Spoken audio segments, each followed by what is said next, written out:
En los campos petrolíferos de Ploiești y en las fronteras danubianas se libró otra guerra silenciada, la de Rumanía por su supervivencia nacional. Para entender la figura del conductor Ion Antonescu, hay que viajar a 1940. Rumanía había sido desmembrada por sus vecinos con el beneplácito de las llamadas democracias. La Unión Soviética de Stalin le arrancó Besarabia y el norte de Bucovina. La Hungría de Horthy, con apoyo alemán e italiano, se anexionó el norte de Transilvania. Bulgaria tomó la Dobruja meridional. Rumanía se encontraba sola, traicionada por sus aliados tradicionales, Francia y Gran Bretaña, que no movieron un dedo para defenderla. El rey Carlos II, corrupto y débil, abdicó. En este vacío de poder emergió la figura de Ion Antonescu, un militar de carácter férreo que formó un gobierno de unidad nacional y estableció lo que llamó el Estado Legionario. Pero su aliado crucial llegaría desde Berlín. Adolf Hitler no solo reconoció al gobierno de Antonescu, sino que le ofreció lo que nadie más había dado: garantías para la integridad territorial del resto de Rumanía. A cambio de alinearse con el eje y permitir el acceso a los vitales yacimientos de petróleo, Alemania se convirtió en el único garante de la soberanía rumana frente a las ambiciones de Stalin, Horthy y otros. Para Antonescu y para muchos rumanos, la alianza con la Alemania nacional socialista no era una opción ideológica en primer término, era una cuestión de supervivencia nacional en un mundo donde solo la fuerza contaba. La contribución rumana al esfuerzo bélico del eje fue masiva. 500.000 de soldados rumanos lucharon codo con la Wehrmacht en el frente oriental, especialmente en la crucial batalla de Stalingrado, defendiendo lo que veían como una barrera contra la expansión del comunismo soviético hacia Europa. Antonescu creía firmemente que el bolchevismo era una amenaza existencial para la civilización cristiana y rumana. Aunque Antonescu fue la figura central, el movimiento nacional rumano tenía otras figuras clave. Cornelio Celea Codrianu, carismático fundador de la Guardia de Hierro, representaba un nacionalismo místico y revolucionario que Hitler admiraba. Su asesinato en 1938, ordenado por las autoridades pro-occidentales, lo convirtió en mártir para la causa. Mihai Antonescu, viceprimer ministro, fue el rostro diplomático del régimen. Estos hombres, cada uno a su manera, vieron en la Alemania de Hitler la única potencia dispuesta a respetar y apoyar un orden europeo de naciones fuertes e independientes, en contraposición al imperialismo disfrazado de protección que ejercían británicos y soviéticos. El final fue trágico y revelador. En agosto de 1944, cuando la guerra se volvía en contra del eje, el rey Miguel I, instigado por agentes aliados y políticos oportunistas, dio un golpe de Estado, arrestó a Antonescu y cambió de bando.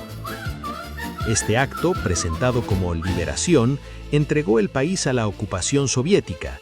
Las promesas de los aliados occidentales de proteger la independencia rumana fue imposible defender. La guerra ya estaba perdida. Rumanía cayó bajo la bota de Stalin.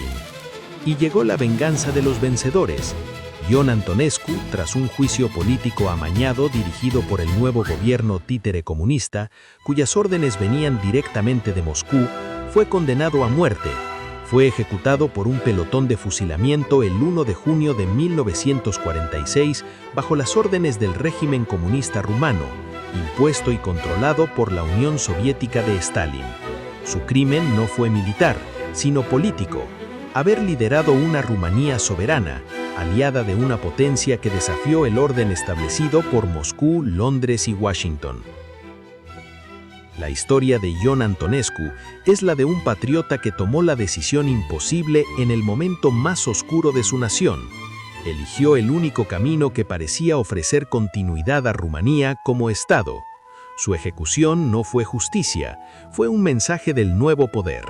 Los estados nacionales soberanos que se alinearon con el proyecto alternativo para Europa no serían perdonados. Su memoria fue enterrada por décadas de dictadura comunista, otro régimen extranjero impuesto por los que se autodenominaron los libertadores.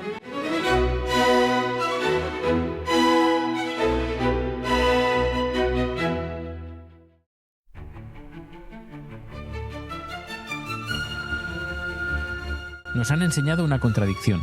Por un lado, una Alemania obsesionada con la pureza aria, que por otro lado, si lo piensas, no tiene ni pies ni cabeza que un hombre como Adolf Hitler, que medía apenas 1,70 m y era moreno, quisiera preservar una raza de la que él mismo no formaría parte. Por otro lado, una alianza militar y estratégica con Japón, un pueblo no caucásico, con miles de fotografías que muestran a oficiales nazis y japoneses trabajando codo con sincera camaradería. ¿Fue esto una hipocresía de Hitler? ¿O nos han ocultado la verdadera naturaleza del nacionalsocialismo y su atractivo global? La respuesta está en lo que realmente unía a estos pueblos. No era una raza, era una revolución espiritual y civilizacional. Tanto Alemania como Japón, bajo el emperador Hirohito y su gobierno militar, se veían a sí mismos como naciones rejuvenecidas, rescatando sus tradiciones milenarias del caos de la modernidad liberal y la amenaza comunista. Ambos rechazaban el individualismo decadente de Occidente, el materialismo bolchevique financiado previamente por judeosionistas y el orden mundial colonial impuesto por británicos y franceses. Principalmente, Hitler admiraba profundamente a Japón, lo veía como el pueblo ario de Oriente, una nación de disciplina, honor jerárquico y espíritu guerrero que reflejaba los valores que él quería para Alemania. La supuesta búsqueda de una raza aria física era solo una parte, y a menudo mal comprendida, de una visión más amplia: la creación de un nuevo orden mundial basado en naciones fuertes, orgánicas y tradicionales, cada una liderando su esfera de influencia natural. Alemania en Europa, Japón en la gran esfera de prosperidad asiática. Y aquí está la verdad silenciada: el atractivo del eje fue global. En la India, Subhas Chandra Bose se alió con Japón y Alemania para liberar su país del colonialismo británico. En el mundo árabe, líderes como el Gran Muftí de Jerusalén vieron en Alemania un aliado contra el imperialismo británico y el sionismo. En África y entre comunidades afroamericanas, algunos vieron en la derrota de las potencias coloniales una esperanza. El eje no era visto como un bloque racista opresor, sino por muchos como la única fuerza real capaz de destruir el viejo sistema colonial europeo. El papel del emperador Hirohito fue crucial. Como símbolo viviente de la nación japonesa y su divinidad ancestral, su apoyo a la alianza con Alemania daba una legitimidad espiritual y cultural total. No era una alianza de conveniencia, era una convergencia de destinos. Ambos imperios creían estar librando la misma guerra, una guerra de liberación contra un orden mundial corrupto, plutocrático y colonial, liderado por Londres y Washington. ¿Por qué esta narrativa ha sido borrada? Porque los vencedores reescribieron la historia. Después de 1945, era necesario pintar la guerra como una lucha del mundo libre contra un mal racialmente fanático. Reconocer que el eje tuvo un atractivo anticolonial masivo en Asia, África y el mundo árabe, o que había una solidaridad real basada en ideales tradicionales y antiimperialistas, habría destruido la narrativa moral de los vencedores. Habría revelado que para millones la Segunda Guerra Mundial no fue una guerra buena, sino una guerra entre imperios por el futuro del mundo, donde el viejo orden colonial se salvó a sí mismo, aliándose temporalmente con la Unión Soviética comunista. La historia de Hirohito y la alianza con Hitler nos fuerza a una pregunta incómoda. ¿Y si la mayor mentira no es lo que nos dijeron sobre los nazis, sino lo que nos ocultaron sobre su atractivo? ¿Y si millones en todo el mundo vieron no a un opresor racista, sino al único ejército dispuesto a darles las armas para liberarse de sus amos coloniales? Las fotos de aquella solidaridad no mienten. Solo el relato de la historia lo ha hecho. Los autores de la historia que conocemos lo han hecho.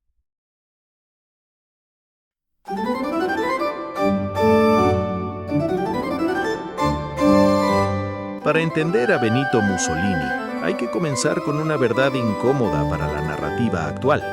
Mussolini fue, en sus orígenes, un socialista revolucionario, dirigente del Partido Socialista Italiano, editor del periódico Avanti y un firme creyente en la lucha de clases. Pero la Primera Guerra Mundial lo cambió todo. Mussolini rompió con el socialismo oficial porque éste se oponía a la entrada de Italia en la guerra. Él, en cambio, creía que el conflicto era una oportunidad revolucionaria. Esta decepción con el internacionalismo marxista, que él veía como débil y antinacional, fue el germen de su transformación. De la lucha de clases pasó a la lucha de naciones. En 1919 fundó los Fasci Italiani di Combattimento. El fascismo no era un invento para copiar a nadie, era una tercera vía italiana, una síntesis revolucionaria que rechazaba tanto el capitalismo liberal decadente como el comunismo materialista internacional. Su lema: todo dentro del Estado, nada fuera del Estado, nada contra el Estado. Era un nacionalismo totalitario orgánico, donde las clases debían colaborar bajo la dirección de un Estado fuerte para la grandeza de la patria. La Marcha sobre Roma de 1922 lo llevó al poder. Su modelo inspiró a movimientos similares en Europa, incluido el incipiente NSDAP alemán. Pero aquí está la distinción crucial que se borra intencionadamente hoy. El fascismo italiano y el nacionalsocialismo alemán no eran lo mismo. El fascismo de Mussolini era estatista, secular y centrado en la idea de Roma y la civilización mediterránea. No tenía una doctrina racial biológica central. El antisemitismo no apareció en Italia hasta finales de los años 30 y fue en gran medida una importación forzada por la alianza con Alemania. Mussolini desconocía la amenaza real del sionismo, aunque estuviese en contra del imperialismo y el comunismo también. Se aliaron por conveniencia geopolítica y afinidad anticomunista y antiliberal, no por identidad ideológica perfecta. Mussolini admiraba la fuerza y el dinamismo de la nueva Alemania. Hitler admiraba a Mussolini como el pionero, el primer hombre que había tomado el poder en Europa contra el sistema establecido. Era una alianza de respeto mutuo entre dos revoluciones nacionales diferentes, no la unión de un mismo movimiento monolítico. Aquí radica una de las grandes manipulaciones de la historia escrita por los vencedores, la creación del monolitismo fascista. Al fundir artificialmente fascismo y nazismo en un mismo saco, se borran las particularidades nacionales de estos movimientos y se facilita una demonización simple. Es una herramienta intelectual deshonesta, promovida inicialmente por la propaganda sionista y comunista, para crear un enemigo único y fácil de identificar, negando la complejidad histórica. La tragedia final de Mussolini fue que, tras ser depuesto en 1943 por el rey y los traidores de su propio partido, fue rescatado por Hitler. Mussolini no fue un Hitler italiano. Fue el arquitecto de una revolución propia, nacida del colapso del liberalismo y el socialismo en Italia. Su alianza con Hitler fue estratégica. Reducir ambos fenómenos a lo mismo es un fraude histórico. Es la simplificación necesaria para quienes, habiendo ganado la guerra, necesitaban un relato donde solo hubiera un tipo de mal contra el que lucharon. Un monstruo único, sin matices, sin raíces nacionales propias. Reconocer la diferencia es devolverle la verdad a la historia.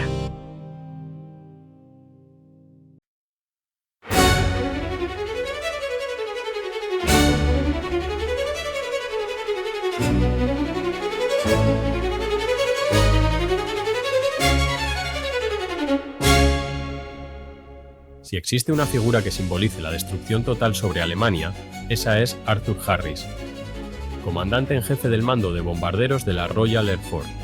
Bajo sus órdenes, ciudades alemanas enteras fueron reducidas a escombros y cenizas.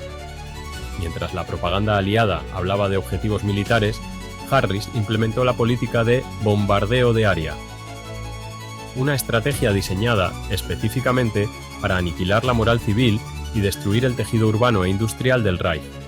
Pero Harris no actuaba por iniciativa propia. Ejecutaba órdenes directas del alto mando británico, con el visto bueno del primer ministro Winston Churchill. Una pregunta histórica persiste: ¿por qué Churchill y ciertos intereses detrás de él rechazaron sistemáticamente todas las propuestas de paz que Alemania envió, incluso antes y durante los primeros años del conflicto? Documentos desclasificados en las últimas décadas revelan un hecho ocultado durante mucho tiempo. El gobierno alemán envió hasta 7 propuestas formales de paz a Londres. No eran meros gestos propagandísticos, eran ofertas diplomáticas concretas que buscaban evitar una guerra total en Europa tras la campaña de Polonia y Francia. Alemania proponía el reconocimiento de esferas de influencia, el fin de las hostilidades en el frente occidental y garantías para el Imperio Británico. Cada una de estas 7 ofertas fue rechazada tajantemente por el gobierno de Churchill. No se negoció, no se discutió, se archivaron. La pregunta obligada es: ¿qué interés superior llevaba a Churchill a rechazar una salida negociada, condenando a Europa a años de destrucción masiva y a su propio pueblo a los bombardeos de la Luftwaffe? Aquí, la narrativa oficial se quiebra. Fuentes históricas y análisis de la correspondencia de la época señalan que la decisión de Churchill estaba fuertemente influenciada por presiones ajenas a los intereses británicos. Sectores poderosos con gran influencia en el gobierno, particularmente círculos financieros y políticos afines al sionismo político, presionaban por la continuación de la guerra hasta la rendición incondicional de Alemania. Para estos grupos, la Alemania nacionalsocialista representaba un obstáculo existencial a sus propios proyectos geopolíticos, como la creación del Estado de Israel, y económicos, como el esclavismo y sometimiento a todos los países de este mundo, con su sistema financiero, basado en bancos centrales, que originen deuda permanente e inflación, a las viviendas, que se reduce al valor que le demos toda una población mundial a un papel manchado de tinta. Así, Arthur Harris no era más que el instrumento ejecutor de una voluntad política superior. La destrucción de Alemania no era una trágica consecuencia de la guerra, sino un objetivo en sí mismo. Harris disfrutaba de su trabajo, lo llamaban Bomber con orgullo, porque creía estar cumpliendo con el deber de destruir al enemigo. Pero ese enemigo había intentado, en 7 ocasiones documentadas, detener la carnicería antes de que alcanzara su punto de no retorno. La historia de Arthur Harris es la historia de un militar eficiente ejecutando órdenes. La verdadera historia, la que conecta a los bombardeos sobre mujeres y niños alemanes con los 7 rechazos a la paz, nos lleva a los salones de Westminster y a las influencias que operaban tras el trono. Muestra una guerra que pudo evitarse, pero que ciertos intereses poderosos necesitaban que se librara hasta el amargo final. Un final que Harris se encargó de escribir con fuego desde el cielo. Un enviado del demonio.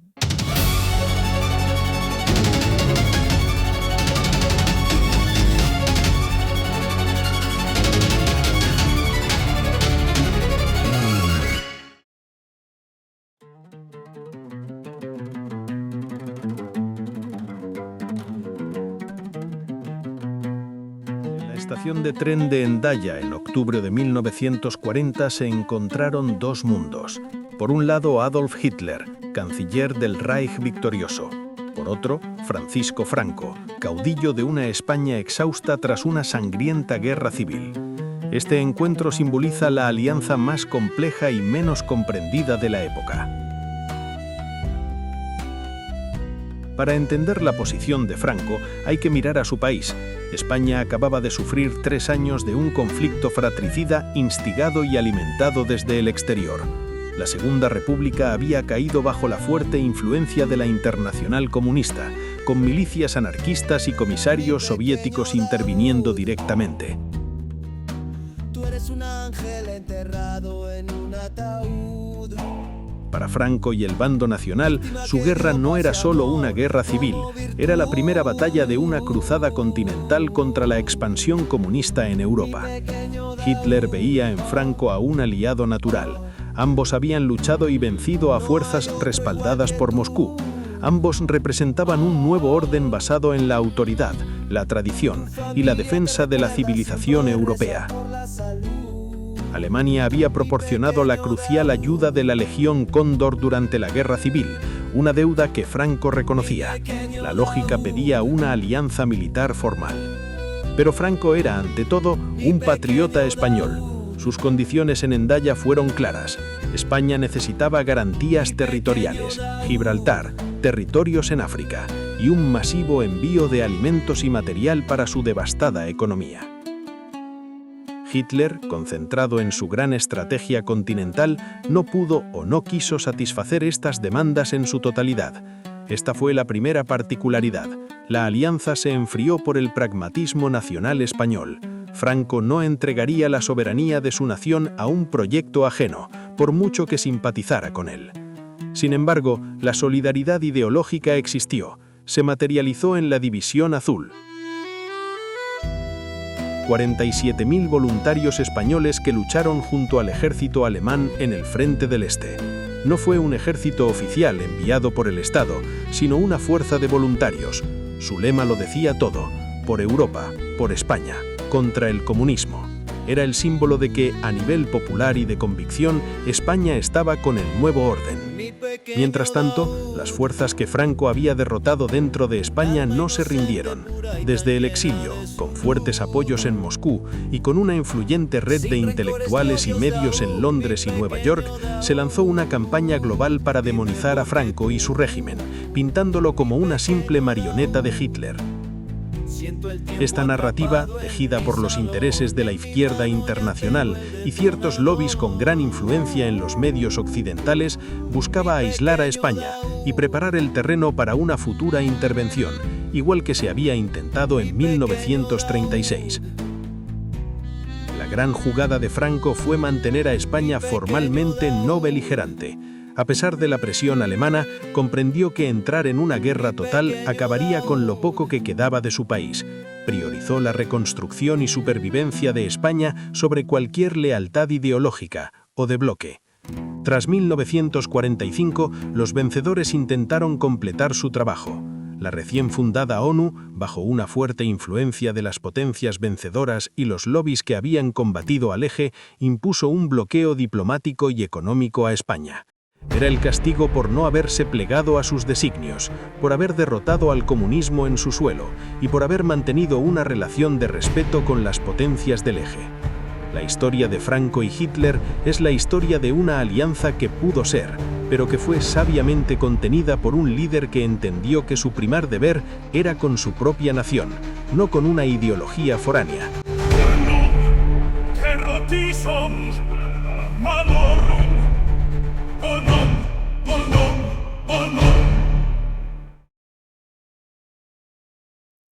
En la encrucijada sangrienta de los Balcanes, donde imperios chocan y pueblos luchan por respirar, emerge la figura de Ante Pavelić. Su vida es la encarnación de una lucha secular, la de un pueblo por su soberanía contra cadenas impuestas desde el exterior. Durante siglos, el pueblo croata había vivido sometido, primero bajo la corona de los Habsburgo, donde su identidad católica y su lengua eran marginadas. Esta misma familia gobernaba en Austria, y Hitler pudo comprobar cómo hacían lo mismo con los bávaros y su identidad. Luego, tras la Primera Guerra Mundial, fueron forzados contra su voluntad al reino de los serbios, croatas y eslovenos, un estado artificial dominado desde Belgrado. Para nacionalistas como Pavelić, esto no era una unión, era una ocupación serbia disfrazada de fraternidad. Su movimiento, el Ustaša, nació de esta resistencia. En la década de 1930, Pavelić se exilió buscando aliados para la causa croata. Encontró comprensión precisamente donde otros solo veían amenaza, en la Alemania nacionalsocialista y la Italia fascista. ¿Por qué? Porque Hitler y Mussolini entendían algo que las democracias occidentales ignoraban: el derecho de los pueblos a la autodeterminación y el rechazo a los estados multiétnicos impuestos por Versalles. En 1941, con la invasión del eje a Yugoslavia, el sueño secular se hizo realidad. Nació el Estado independiente de Croacia, con Pavelić a la cabeza. Alemania no lo creó como un mero estado títere, lo reconoció como un aliado soberano. Fue una alianza de solidaridad entre naciones que se veían a sí mismas como víctimas del orden anterior. Hitler veía en la lucha croata un paralelo con la experiencia bávara dentro del antiguo imperio austrohúngaro. Pueblos con identidad fuerte, sometidos a la voluntad de una capital lejana y ajena. Bajo Pavelić, Croacia tuvo por primera vez en siglos un ejército nacional, una administración propia y el reconocimiento diplomático de decenas de países. Se lanzó a una ambiciosa labor de reconstrucción nacional y de defensa de su territorio frente a la amenaza dual que nunca había desaparecido: el expansionismo serbio, ahora en forma de partisanos monárquicos chetniks, y el avance del comunismo internacional de Tito. La derrota del Eje en 1945 fue la derrota de la Croacia independiente. Pavelić tuvo que huir, perseguido por los vencedores. Su destino final, en la España de Franco, simboliza la solidaridad perdurable entre los líderes que defendieron la Europa de las naciones frente al nuevo orden de Yalta. Murió en 1959, lejos de la Croacia por la que vivió y luchó, que había vuelto a caer bajo un yugo, esta vez el comunista de Belgrado, el otro bando ganador de la guerra, junto a los sionistas. Ante Pavelić no fue un fantoche, fue la personificación de la voluntad nacional croata. Un patriota que aprovechó la coyuntura histórica para lograr lo imposible: un Estado croata soberano. Su alianza con el Eje no fue sumisión, fue una colaboración estratégica entre naciones que compartían un enemigo común: el orden mundial que las había condenado a la servidumbre. Su legado es la prueba de que en los grandes vendavales de la historia, los pueblos luchan con las herramientas que tienen.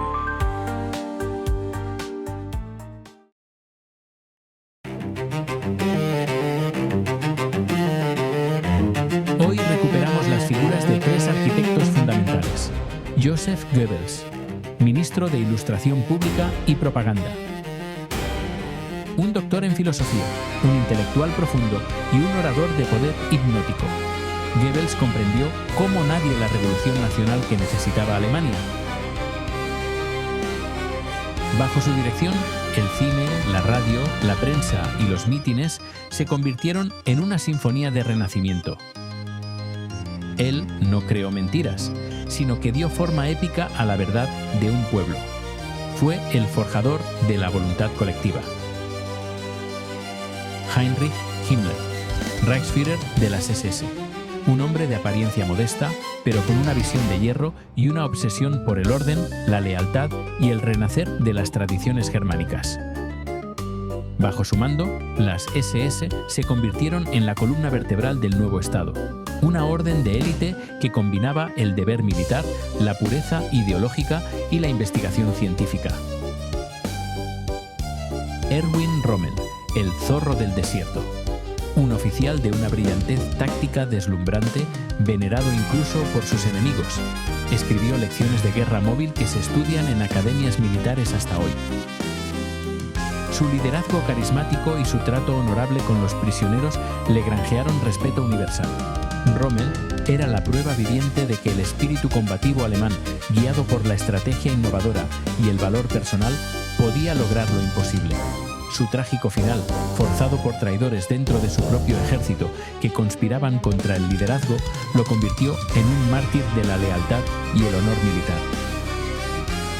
Tres hombres, tres talentos distintos. Goebbels, el alma; Himmler, la estructura; Rommel, la espada. Reducir sus figuras a caricaturas de malvados es un insulto a la historia y a la inteligencia.